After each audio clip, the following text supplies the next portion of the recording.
ഈ ഒരു photo edit ചെയ്യുവാനായി നാച്ചുർ ഫോട്ടോ എഡിറ്റർ എന്ന ആപ്ലിക്കേഷനാണ് ഉപയോഗിക്കുന്നത്. അത് ഓപ്പൺ ചെയ്ത് കഴിയുമ്പോൾ ഗാലറി നിന്ന് നമുക്ക് വേണ്ട പിക്ചർ അതിലേക്ക് ആഡ് ചെയ്യാനുള്ള ഓപ്ഷൻ വരും. ഞാനിപ്പോൾ ഈ ഒരു ചെറിയ കുട്ടിയുടെ പിക്കാണ് ഇതിലേക്ക് ആഡ് ചെയ്യുന്നത്. ഇത് ഓൾറെഡി കട്ട് ചെയ്ത് വെച്ച പിക്കാണ്. ഇതിന് ക്രോപ്പ് ചെയ്ത് ഇതിലേക്ക് ഇടുകയാണ് ചെയ്യുന്നത്. ഈ ഒരു ആപ്ലിക്കേഷൻ്റെ പ്രത്യേകത, ഇതിൽ ഒരുപാട് ബാക്ക്ഗ്രൗണ്ട്സ് നിങ്ങൾക്ക് സെറ്റ് ചെയ്തെടുക്കാവുന്നതാണ്. ഒരുപാട് ബാക്ക്ഗ്രൗണ്ട്സ് ഇതിൽ ഓൾറെഡി ഉണ്ട്.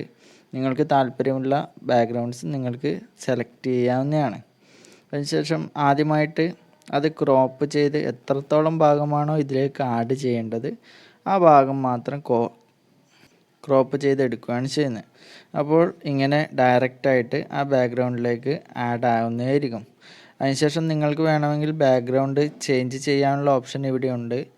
ഇതിൽ എഫക്ട്സ് എന്നുള്ള അതിൽ ക്ലിക്ക് ചെയ്ത് കഴിഞ്ഞാൽ ഒരുപാട് ബാക്ക്ഗ്രൗണ്ടും കാര്യങ്ങളൊക്കെ അതിലുണ്ടാവും. ഞാനിപ്പോൾ എനിക്കിഷ്ടപ്പെട്ട ബാക്ക്ഗ്രൗണ്ട് ഇതായി. ഈ ബാക്ക്ഗ്രൗണ്ടാണ് എനിക്ക് കൂടുതൽ ഇഷ്ടപ്പെട്ടത്. അതുകൊണ്ടാണ് ഞാൻ ഈ ബാക്ക്ഗ്രൗണ്ട് തന്നെ ചൂസ് ചെയ്തേക്കുന്നത്.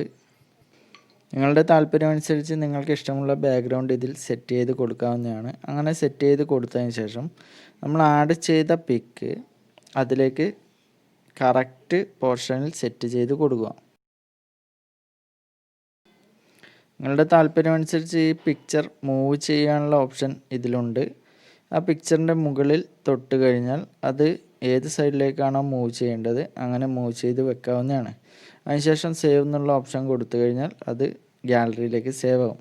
അപ്പോൾ ഇതുപോലെ സേവായി കിട്ടുന്നതായിരിക്കും.